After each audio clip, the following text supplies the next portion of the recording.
Bon, je ne vais pas la tester dans le document ici parce que ça commence à devenir lourd.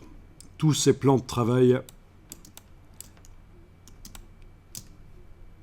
ça commence à devenir lourd.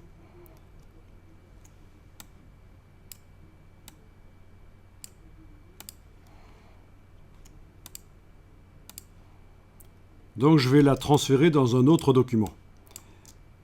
Cette brush diffuse.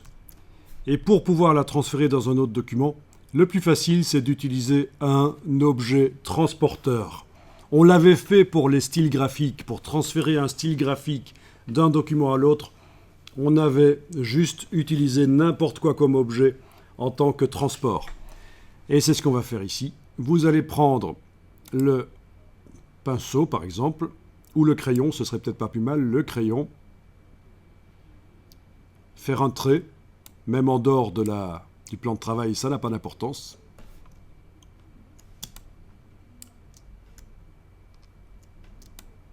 Et sur ce trait, vous allez appliquer la brush diffuse.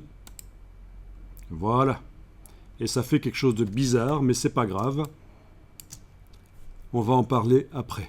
Le principe de la brush diffuse, c'est qu'on répète plusieurs fois la brush diffuse. Ça permet de faire des choses complexes.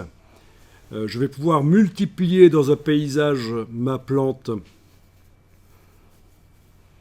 faudra peut-être mettre une ombre en dessous, ce serait pas plus mal. Vous allez voir que faire une ombre, symboliser une ombre, avec un peu de transparence sur l'ombre, ce ne sera pas très difficile. Voilà, donc vous avez en tout cas un objet ici avec la flèche noire, si je le bouge, c'est un trait qui utilise la brush diffuse. Je vais le copier, édition, copier. Je vais créer un nouveau document pour l'impression format A4. Horizontal par exemple, RVB, créer. Et je vais coller le trait que j'ai copié. Et logiquement, dans la palette des formes, la brush diffuse devrait s'ajouter quelque part ici. Je colle, CTRL V, voilà, ça marche. La brush diffuse a été transportée de la palette de l'autre document vers la palette forme de ce document-ci. Le trait que j'ai collé, je peux le supprimer, touche suppression, il ne me sert pas. La brush diffuse reste dans la palette des formes de ce nouveau document. Du coup, je vais pouvoir aller dans l'autre document.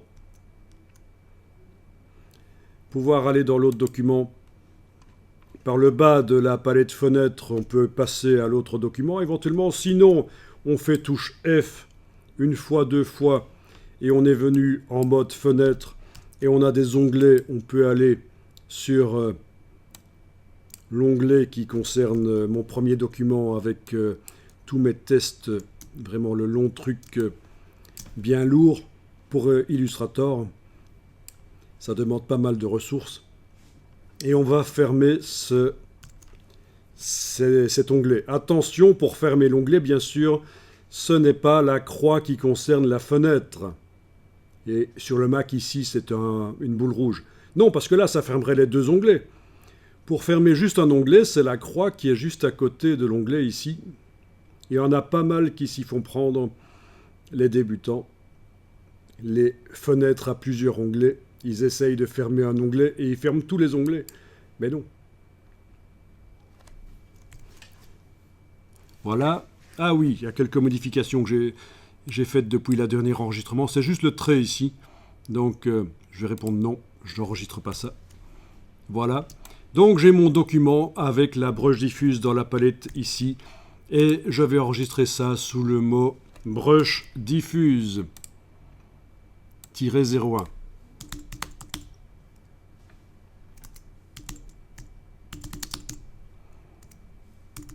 Une fois qu'on aura paramétré, qu'on aura bien réglé la brush diffuse, on va pouvoir l'utiliser pour créer un petit paysage, mais ce sera juste quelques touffes d'herbe sur le sol en fait, dans lequel on mettra par la suite notre cigogne. Et puis on fera avec tout ça un motif. Ou alors, on fait avec la cigogne un motif, et une fois que le motif de la cigogne est fait, dans le motif, on va aller mettre notre broche diffuse de plantes. Donc tout est possible. Une fois qu'un motif est fait, il n'est pas figé du tout. On peut aller entrer dans le motif, le modifier et travailler comme si on était dans un document Illustrator, sauf qu'on est dans un motif. Vous allez voir que c'est extrêmement souple. Ici, je fais touche F pour passer plein écran.